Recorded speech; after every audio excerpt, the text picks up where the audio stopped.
मागे घे असं एक गोष्ट आपण मान्यच केली पाहिजे. तो माझा मित्र पक्ष आहे म्हणून मी हे म्हणत नाहीये, पण एक आहे की रोहितनी राज्यातल्या प्रत्येक जिल्ह्यात जाऊन FIR करायचा प्रयत्न केला.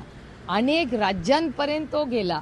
त्याला काँग्रेसच्या सरकारनीच रोहितला साथ दिली आणि अजितदादाच्या दुर्दैवी मृत्यूनंतर कोणीही FIR करायला तयार नव्हतं. रोहित सगळ्यांच्याकडे जाऊन आला, सगळ्या सत्ताधाऱ्यांकडे जाऊन आला. रोहितला कोणी न्याय दिला नाही.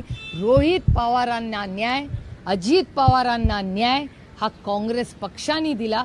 जेव्हा कर्नाटक सरकारने, जिथे काँग्रेसची सत्ता आहे, त्यांनी FIR केला.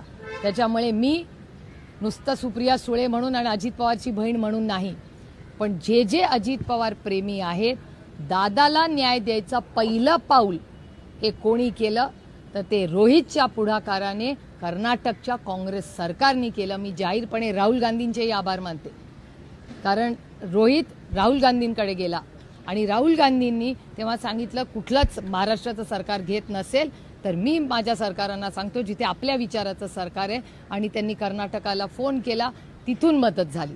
त्याच्यामुळे कर्नाटक सरकार, राहुल गांधी आणि काँग्रेस पक्ष आणि रोहित पवार या सगळ्यांनी एकत्र काम करून दादाला पहिला न्याय कोणी दिला तर तो ह्या सगळ्या टीमनी केला. हे आपल्याला मान्यच करावं लागेल.